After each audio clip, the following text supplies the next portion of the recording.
Hello there, welcome back to the Frontier Farmer channel. In today's video, we are going to start our planting. The previous video we were officially introducing the start and the kickoff of the new projects. So today we are going to divide this portion into three, and we are going to start with the first one where we are going to prepare the land and plant. As usual and always, we will always plant whatever we consume. That's what we do here. So I'm going to plant some kienyeji vegetables, and this space is going to be enough. So I just have some seeds that I want to plant here. So the first thing I'll do is to dig and remove all these weeds that we have.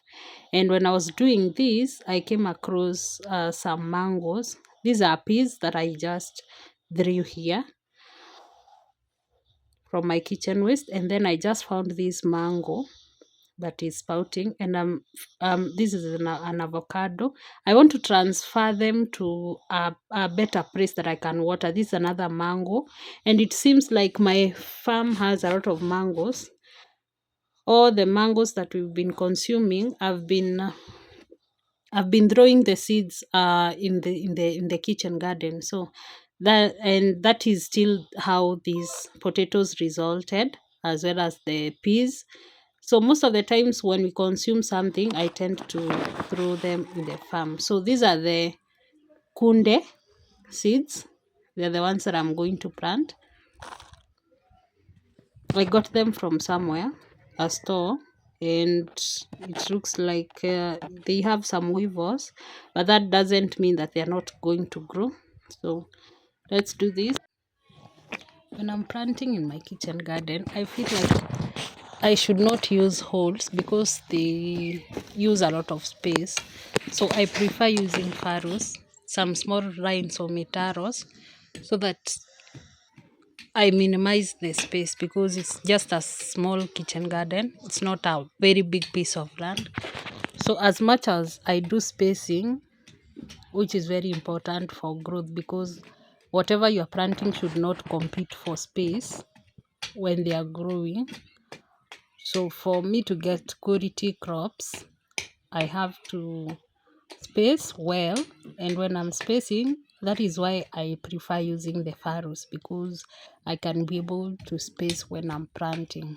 And again, I don't misuse the spaces, because it's a small kitchen garden which we must maximize, we must maximize to get the most out of it. That is why I'm making the furrows.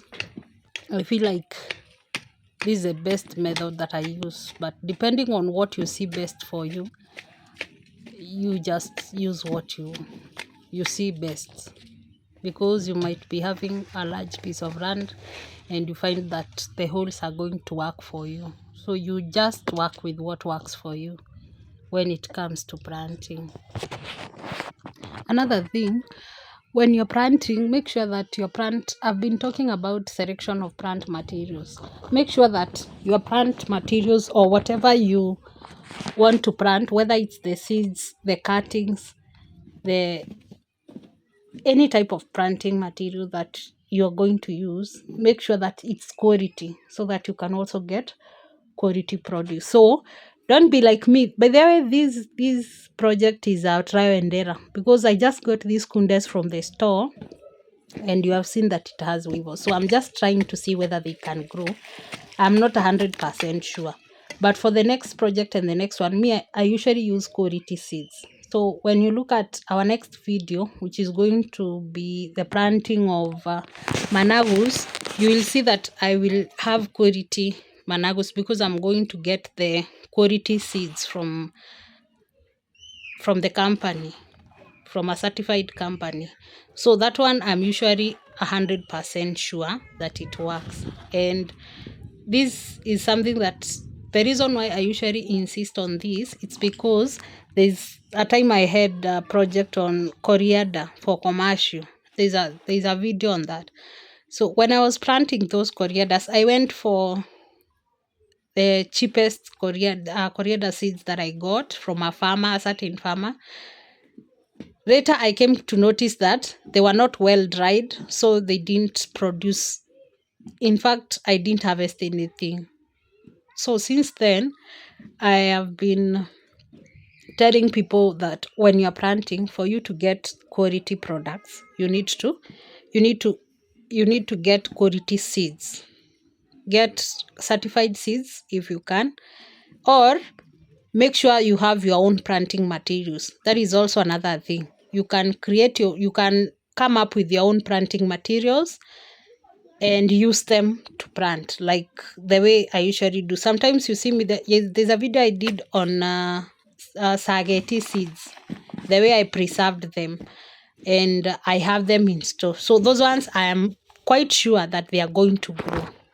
So buy quality seeds, all make sure you have yours. So these are the ones that have remained.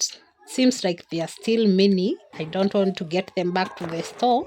So what I do, I think because I have more space, this is the space that I have planted, I think I should extend.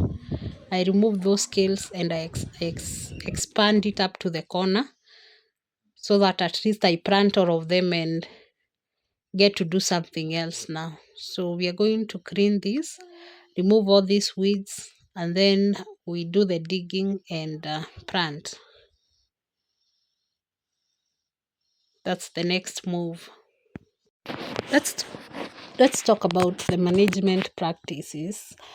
management practices that are going to be expected in this project. So one is watering, that's obvious, and planting is so sweet, and it becomes so cheap when you are planting when there are rains. And that is why you see the large scale farmers, maybe a person who is doing maybe large scale farming of maize, they usually wait for the wrong rains, because it usually saves a lot, or it saves them a lot when it comes to watering. This is a small space. I'll do watering because right now we don't have wrong rains, but we have rains. So what I'll do, if it doesn't rain, I water them. If it rains, well and good, but the project has to go on. So when I was digging, or when I was removing all these materials, I came across another mango. So this one, it's a big one. So I have to transfer it. So I have, and this is another one. I think my farm has a lot of mangoes. When you're doing agriculture, you need to have a plan of future expectations for expansion. So I've transferred these two mangoes in sacks, because I'm looking forward to having an expansion plan. So if you check, these are just cement sacks. They are cement sacks. They're the ones that I used. They're very good. I've been planting on them most of the times in most of the project, and they work very well. Thank you so much for watching my videos. See you in my next one. Subscribe. Make sure you subscribe.